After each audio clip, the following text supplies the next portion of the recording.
नमस्कार दोस्तों, मैं अविनाश दास रेशनल कबीर यूट्यूब चैनल में आप सबका हार्दिक स्वागत करता हूं।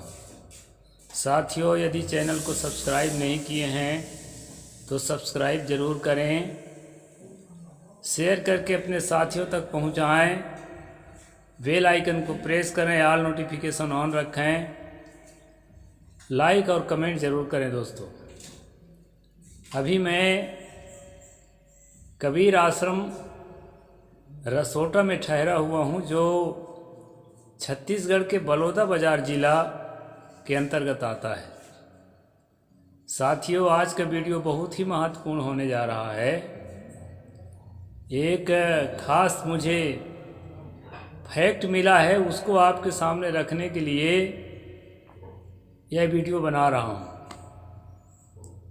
आप सबको मालूम होगा कि हिंदू धर्म ग्रंथों में यह बात प्रचारित की गई है कि आर्यभट्ट ने शून्य की खोज किया और वराहमिहिर ने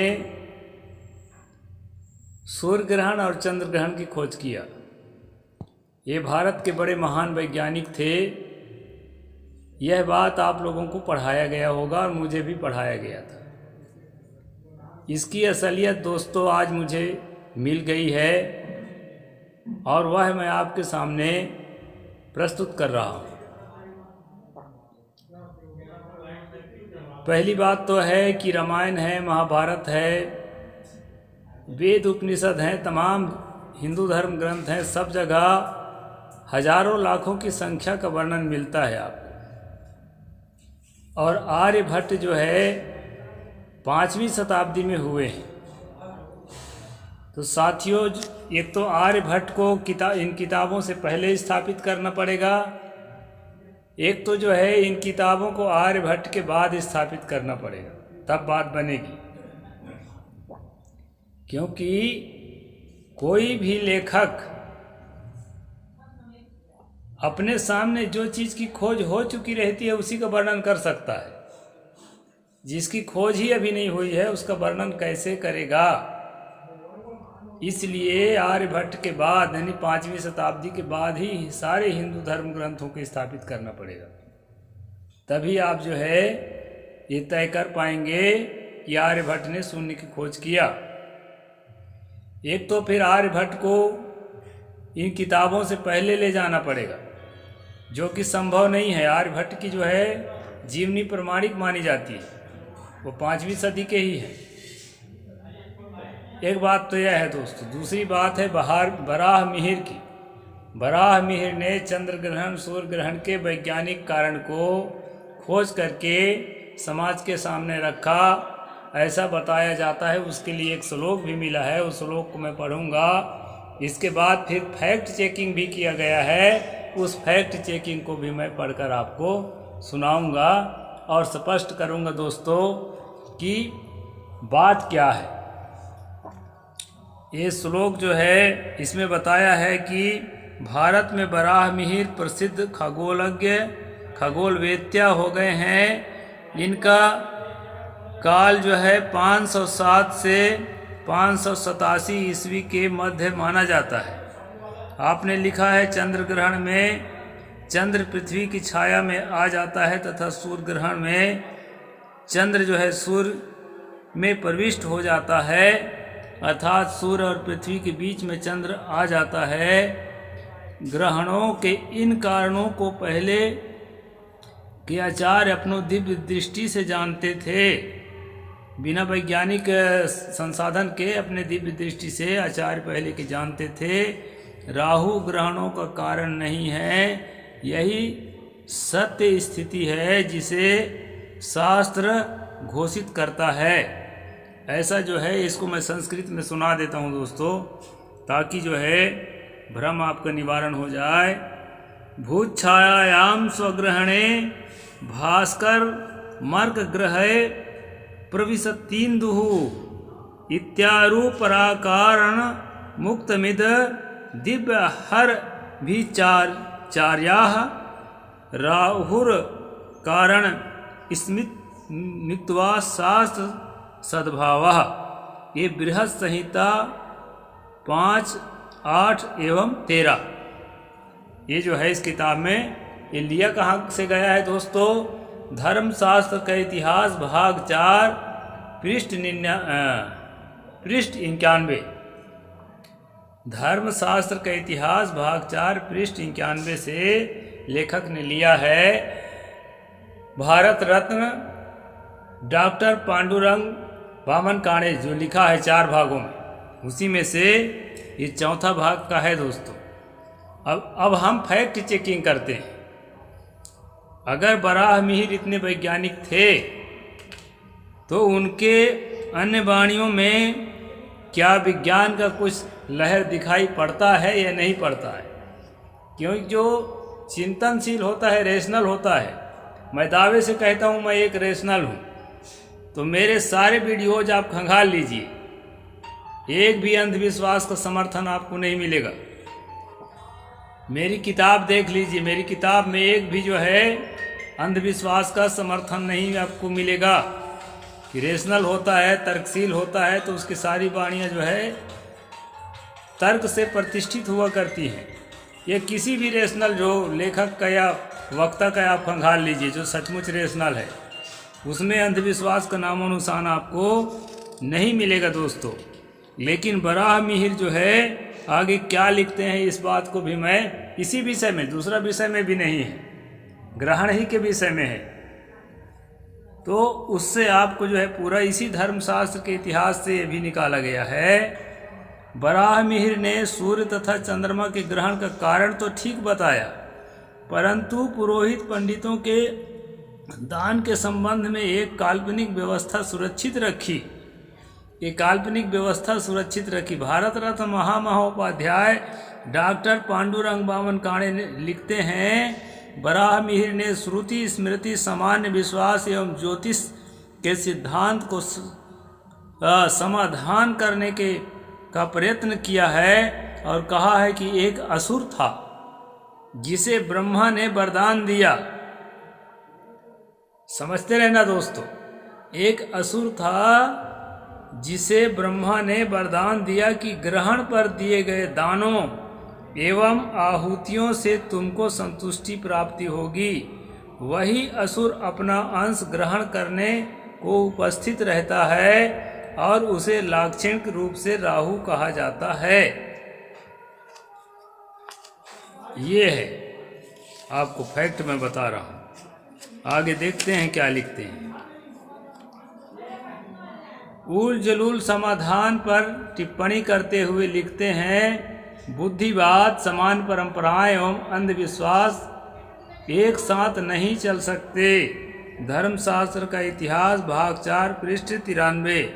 ये जो है डॉक्टर पांडुरंग बामन काणे खुद लिखते हैं कि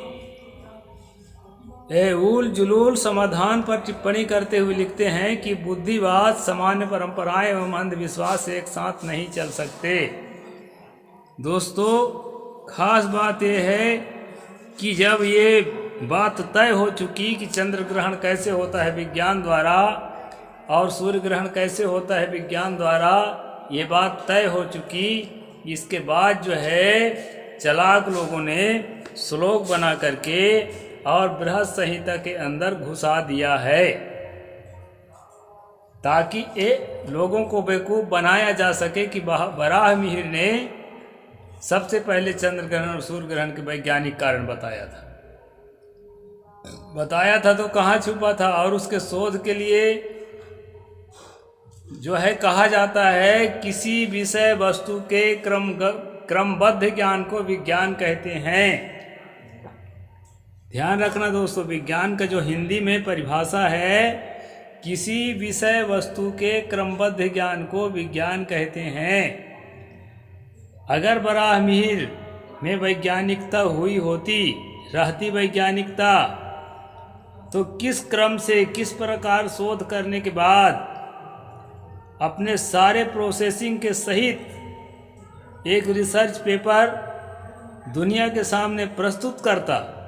ऐसा तुक्का लगा के कह देने से नहीं होता है कि पृथ्वी और सूर्य के बीच में चंद्रमा आ जाने से सूर्य ग्रहण होता है, तुक्का लगाने से नहीं होता। इस पर जो है रिसर्च और इस पर शोध किया गया है और पूरा शोध के प्रोसेसिंग है। उस प्रोसेसिंग को प्रस्तुत करने के बाद ये तय किया जाता है कि इस प्रकार से सूर्य ग्रहण या चंद्र ग्रहण होता है।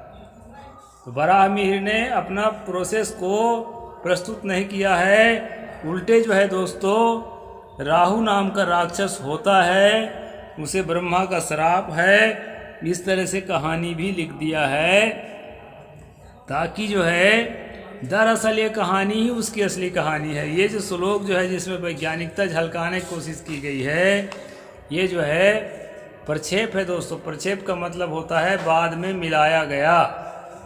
तो इस प्रकार से घाल मेल जो है हिंदू धर्म शास्त्रों में चालू है और प्राचीन काल से चल ही रहा है।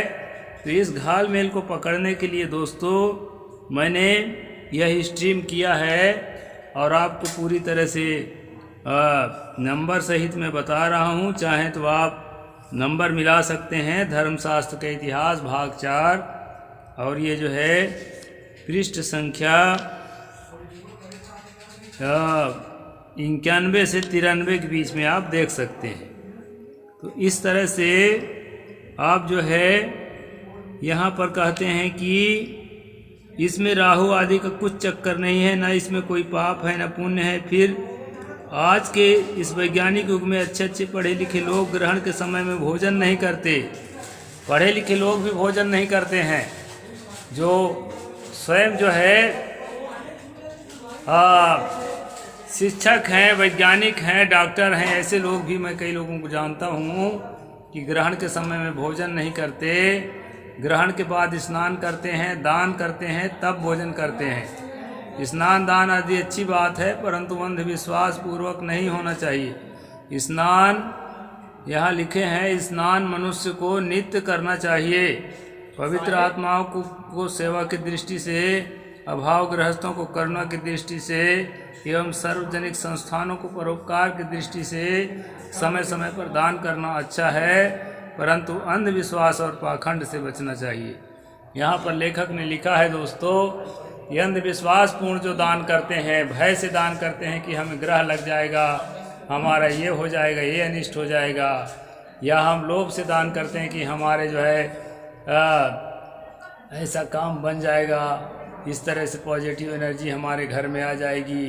तो इस प्रकार के दान करते हैं तो वह दान जो है पुण्य के बजाय पाप है, मन को गंदा करने वाला है। इसलिए दोस्तों अगर दान करना है तो सच्चे संतों को दान करिए, जो सचमुच अपने आप को पवित्र करके और चिंतन मनन करके सत्य की खोज करते हैं, धर्म ग्रंथों से भी और प्रकृति से भी और अपने जीवन से भी और आपके जीवन से भी, और उसको प्रस्तुत करके आपको जगाने का काम करते हैं। ऐसे संतों को दान करिए। और जो है दान करना है तो आपके आसपास जो भी गरीब है, दुखी है, अभावग्रस्त है और जो है रोगी है, बूढ़ा है, उसको दान करिए। इस प्रकार किसी राहु केतु के नाम से, किसी ग्रहण के नाम से दान करना पुण्य के बजाय पाप है। इसको अच्छी तरह से समझ लीजिए। इसलिए मैं वीडियो बनाता हूं दोस्तों, रेशनलिज्म को आगे बढ़ाने के लिए वीडियो बनाता हूं, तर्कशीलता को आगे बढ़ाने के लिए वीडियो बनाता हूं। तो तर्कशीलता को आगे बढ़ाना है और जन जन तक पहुंचाना है और पूरे भारत में वैज्ञानिक सोच को स्थापित करना है, ताकि हमारा देश विकसित देशों के साथ ताल में ताल मिला के और अपने जो है स्वाभिमान को आगे बढ़ा सके। साहिब बंदगी। जय जोहार, जय भीम, जय भारत।